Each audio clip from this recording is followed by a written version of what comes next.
Hai, kembali lagi bersama saya Minho, yang pastinya selalu setia menemani kesepian Anda semua.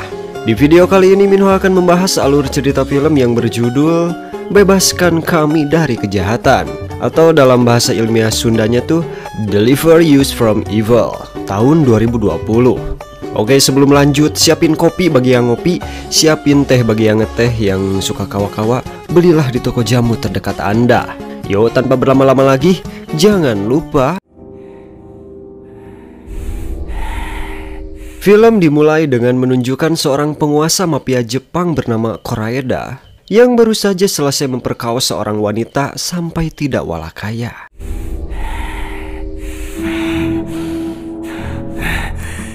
Anjir, versi hardcore guys. Setelah bersih-bersih, Koreeda mendapat telepon dari orang misterius. Ketika dia melihat keluar jendela, Koreeda melihat bahwa semua anak buahnya telah jatuh tak bernyawa. Menyadari ada yang tidak beres di rumahnya, Koreeda kemudian mengambil bedil untuk berjaga-jaga.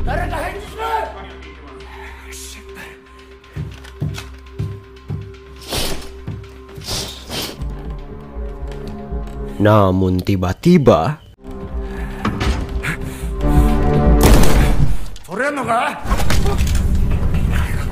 seorang pria menyerangnya dari belakang dan mencekik Koreeda hingga tewas.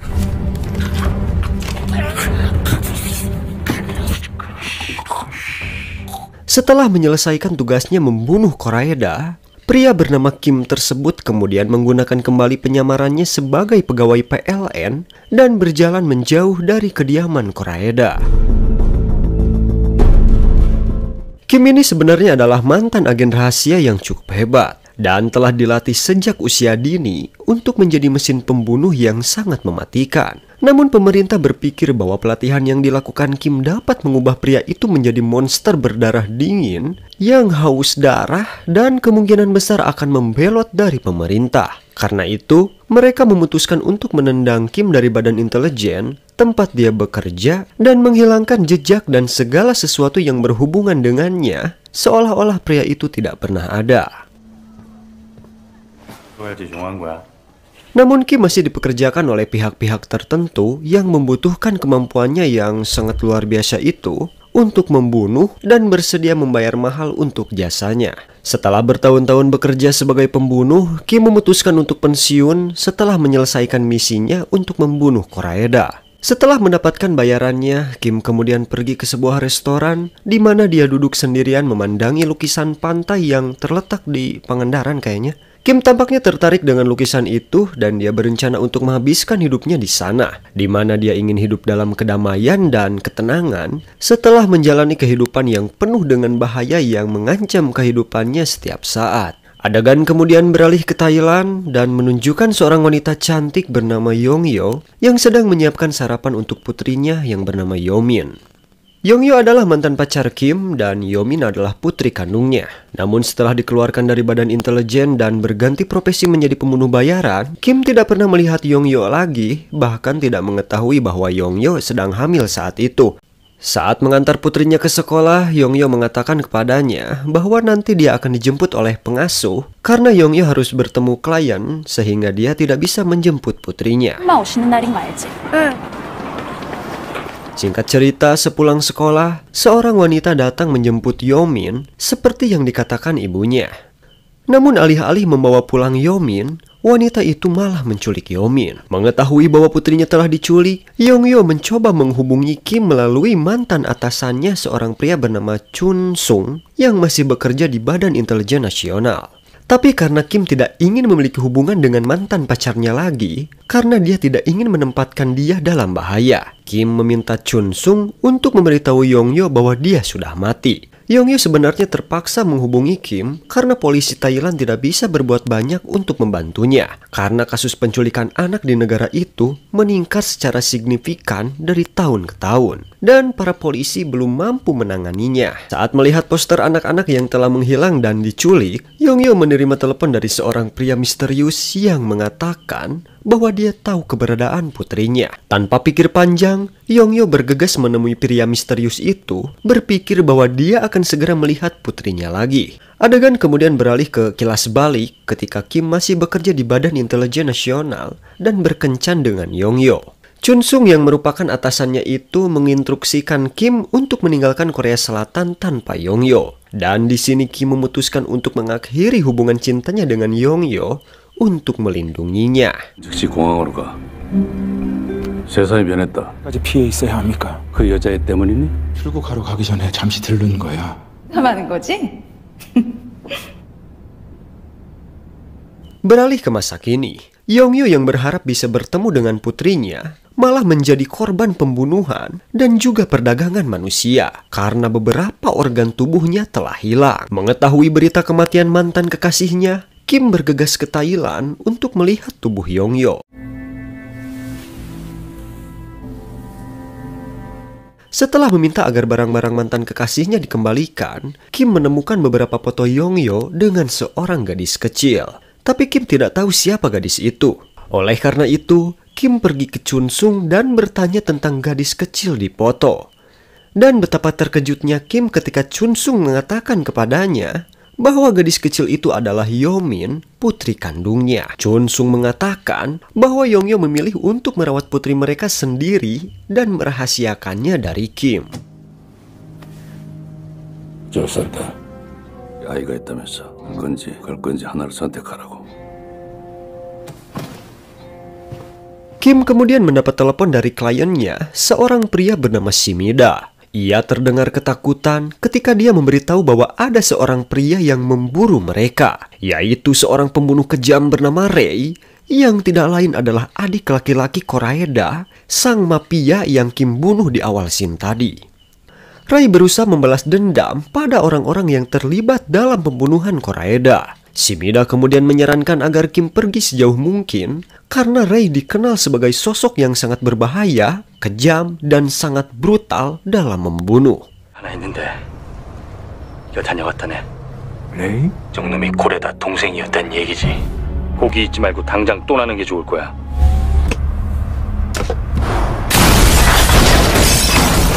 Shimida ditangkap oleh Rei dan menyiksanya untuk mengungkapkan semua informasi tentang pembunuh saudaranya dan siapa kaki tangannya. 김민나와 너보다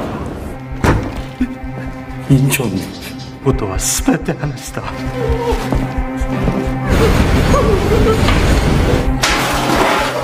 Karena tidak punya pilihan lain, Shimida mengungkapkan informasi tentang Kim kepada Rei. Sementara itu, Kim mencoba menggali informasi tentang Yongyo dan Yomin dan memutuskan untuk pergi ke Bangkok untuk menemukan putri kandungnya yang diculik. Di sisi lain, Rei yang sudah tahu Kim adalah pembunuh saudaranya, berhasil mendapatkan informasi tentang masa lalu Kim, termasuk hubungannya dengan mantan atasannya Chun Sung dan putrinya Yomin yang diculik di Thailand. Rei pun memutuskan untuk membunuh semua orang dalam hidup Kim untuk membuatnya menderita, sebelum akhirnya membunuh Kim dengan kejam dan brutal. Kim akhirnya tiba di Bangkok dan bertemu dengan seorang pria bernama Yongbai yang merupakan salah satu teman dan informan Chun Sung di Thailand. Setelah menyelidiki sesuai dengan permintaan Chun Sung sebelumnya, Yongbai mendapat sedikit informasi tentang penculikan itu. Setelah mendapatkan informasi tersebut, Kim kemudian bertemu dengan agen real estate, seorang pria bernama Jong-soo, dan kemudian mengancamnya untuk mengungkapkan penculikan Yomin dan menanyakan lokasi keberadaan putrinya.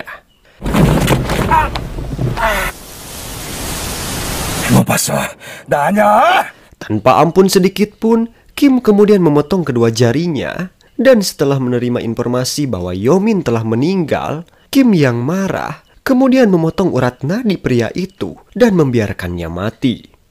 자르려고? 계약금을 만들어 오면 계속해. 그걸 인출할 수 있게 해주면. 지금 어디 있어? 죽었어! 저 씨발년에 죽었어! Sementara itu, Rei yang sudah tiba di Bangkok bergerak lebih cepat dan lebih dulu berhasil mengetahui wajah dari penculik tersebut, di mana Rei telah dijebak oleh beberapa preman di sana. Namun para preman itu telah salah besar menganggap Ray adalah orang biasa. Dengan kebrutalannya, Ray dapat membantai para preman yang mencoba menjebaknya. ออกเดินเป็นฟ่อนเลยมึงนี่มันโง่จริงๆว่ะ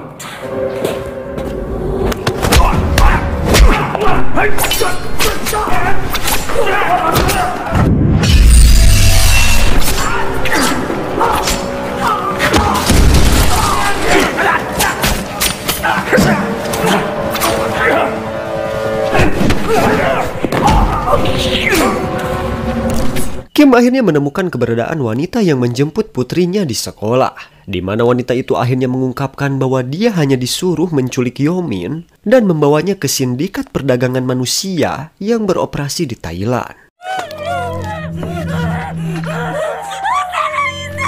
Wanita itu juga mengungkapkan bahwa putrinya masih hidup dan memberitahu Kim nama sindikat perdagangan manusia itu. Setelah itu, Kim kembali menemui Yongbai untuk meminta bantuan dalam menemukan sindikat perdagangan manusia. Yongbai kemudian memperkenalkan Kim kepada seorang wanita transgender bernama Yui yang memiliki banyak kenalan dan informan, termasuk orang-orang yang pernah berhubungan dengan sindikat perdagangan manusia. Yui kemudian membawa Kim ke sebuah gedung tempat mereka mengunci anak-anak yang diculik. Sampai di sana, Yui dan Kim berpura-pura membutuhkan seorang gadis kecil dari Korea Selatan dengan sifat-sifat yang mereka sebutkan. Salah satu penjaga di sana mengatakan bahwa mereka memiliki seorang gadis kecil yang karakteristiknya sesuai dengan yang dijelaskan oleh Yui dan Kim, tetapi seseorang telah mengambil gadis kecil itu terlebih dahulu. Tidak ingin memberikan informasi lebih lanjut tentang keberadaan putrinya, Kim kemudian mengancam penjaga yang akhirnya memberitahu bahwa putri Kim akan menjalani operasi transplantasi jantung. Kim yang marah kemudian menjatuhkan penjaga dan para anak buahnya yang datang untuk menghentikan Kim.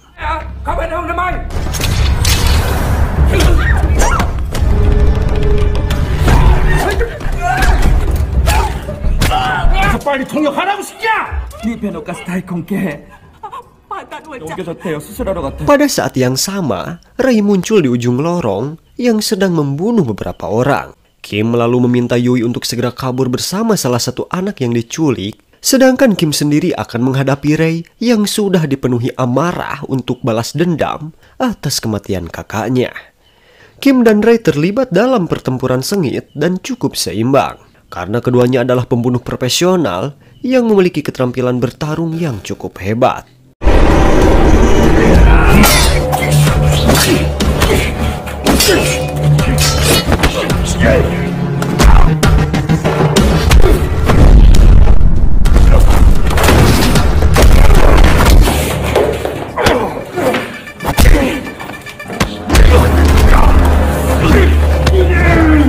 Namun Kim menyadari bahwa dia tidak punya banyak waktu karena harus buru-buru menyelamatkan putrinya. Setelah berhasil mengalahkan Ray, Kim kemudian bergegas kabur dari gedung tersebut.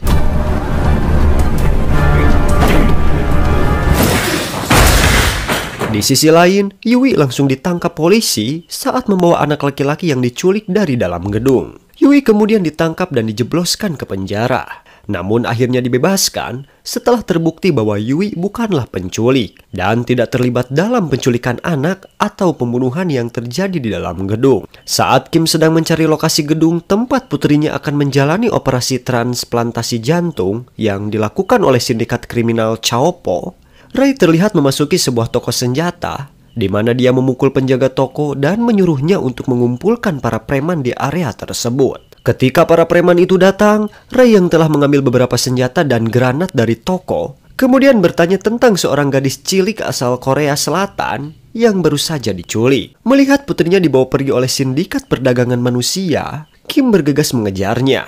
Namun di tengah jalan, Ray tiba-tiba muncul bersenjata lengkap dan menembak Kim tanpa pandang bulu.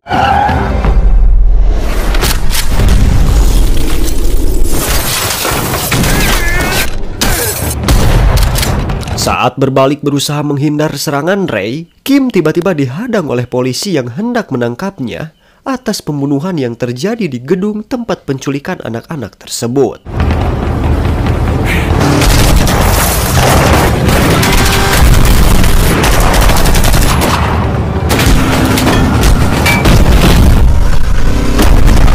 Namun karena kemunculan Ray yang menyerangnya dengan membabi buta, Kim sedikit kebantu karena Ray berhasil menyingkirkan polisi yang menghadangnya. Sehingga Kim bisa lebih leluasa melarikan diri dari baku tembak yang terjadi antara Ray dan polisi.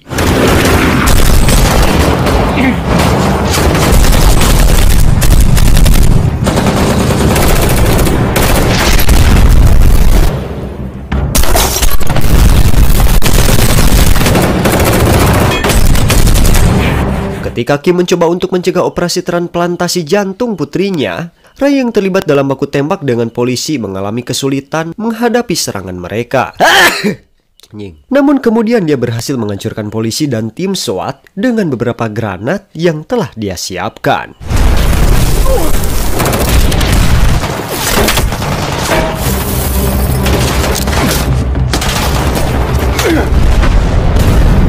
Sementara itu, Kim berhasil mencapai gedung itu, membunuh para penjaga dan ahli bedah, lalu membawa putrinya pergi dari tempat itu dan bersembunyi di sebuah hotel untuk sementara waktu. Di tempat lain, seorang pria bernama Lan yang merupakan pemimpin sindikat kriminal Chow Po tampaknya sangat kesal dengan semua kekacauan yang disebabkan oleh Kim dan Ray karena operasi mereka kemudian rusak dan menimbulkan kerugian besar di pihak mereka. Saat Lan sedang mengumpulkan semua anak buahnya, Ray tiba-tiba datang ke kediamannya dengan granat dan mengancam akan meledakkan tempat itu jika mereka berani menyerangnya.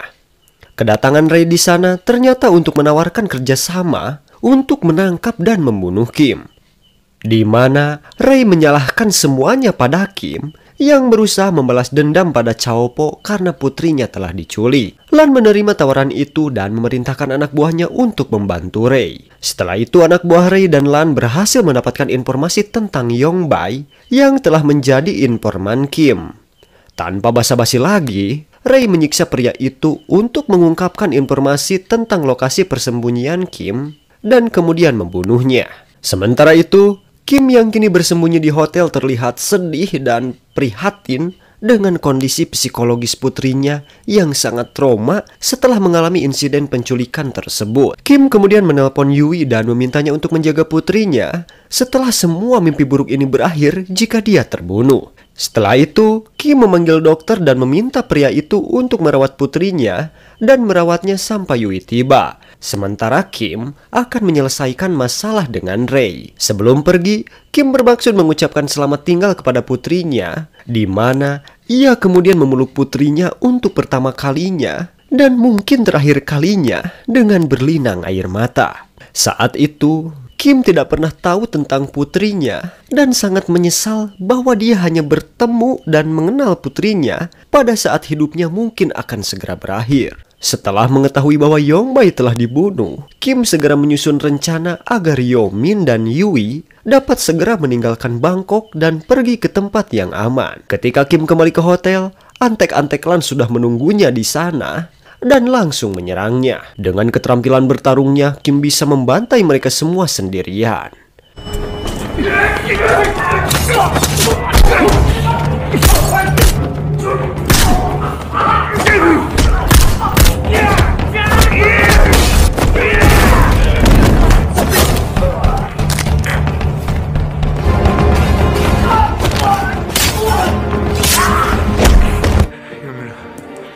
Namun sesampainya di kamar, Kim dikejutkan dengan tewasnya si dokter dan anaknya sudah dalam koper, di mana Ray dan beberapa anak buah Lan sudah ada di sana. Mereka akhirnya berhasil melumpuhkan Kim, tetapi ketika kaki tangan Lan berniat membawa Kim ke hadapan bos mereka, Ray dengan santuy malah membunuh mereka. Ternyata Ray bermaksud membuat Kim menderita dengan membunuh putrinya tepat di depan matanya sendiri. Karena itulah satu-satunya cara baginya untuk melakukannya, membalas kematian saudaranya.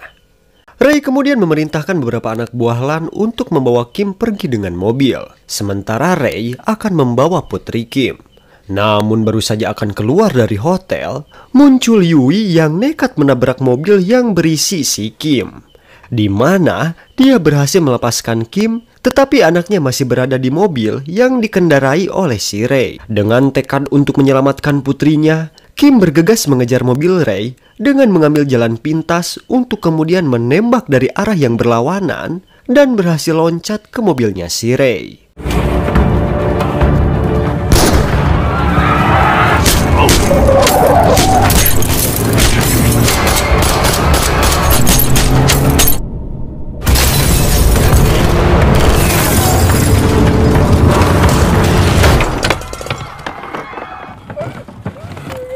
Saat Kim hendak mengeluarkan Yo-min dari koper, Rey langsung menikamnya di bagian dada. Tidak tinggal diam, Kim kemudian mengambil sebuah granat, lalu meledakannya sehingga mobil yang mereka tumpangi terbalik dan mengakibatkan luka serius bagi keduanya.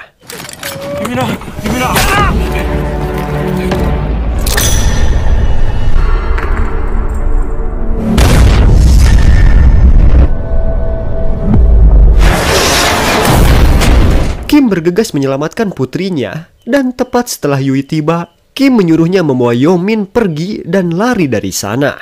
Rey rupanya berhasil selamat dari ledakan dan kembali menyerang Kim. Mengetahui bahwa Kim tidak akan menang melawan Rey, Kim kemudian mengorbankan dirinya dengan meledakkan granat yang digenggamnya.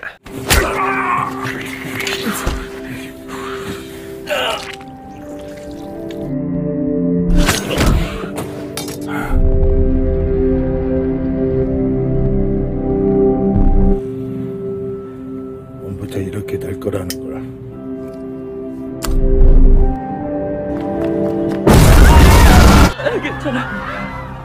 Kim yang telah merencanakan semuanya meninggalkan sekantong uang tunai dan beberapa dokumen penting agar Yui dan putrinya dapat meninggalkan Thailand dengan aman. Kim berharap Yui akan membawa Yo-min ke pantai Pangandaran, di mana Kim berencana menghabiskan sisa hidupnya dengan damai. Sesuai keinginan Kim, Yui dan Yo-min kemudian berangkat ke Pangandaran dan menetap di sana. Di akhir film, bingkai foto di kediaman Yui dan Yo-min di Pangandaran menunjukkan foto Kim yang ditempatkan berdampingan dengan foto Yong-yo dan Yo-min. Dan akhirnya, film pun tamat. Film ini memperlihatkan perjuangan seorang ayah untuk menyelamatkan putrinya, meski harus mengorbankan nyawanya sendiri. Namun pesan moral dari film ini adalah, janganlah membakar api amarah dan dendam, karena hanya akan membawa penderitaan yang akan kita dapatkan karena memendam kebencian. Balas dendam sendiri hanya akan merugikan kita, seperti apa yang terjadi pada Rey. Nah, mungkin itu saja yang dapat Minho sampaikan. Sebelum pamit, jangan lupa subscribe, like, dan komen channel ini, supaya Minho lebih semangat membuat video-video menarik lainnya. Saya Minho, sampai ketemu di alur cerita film selanjutnya.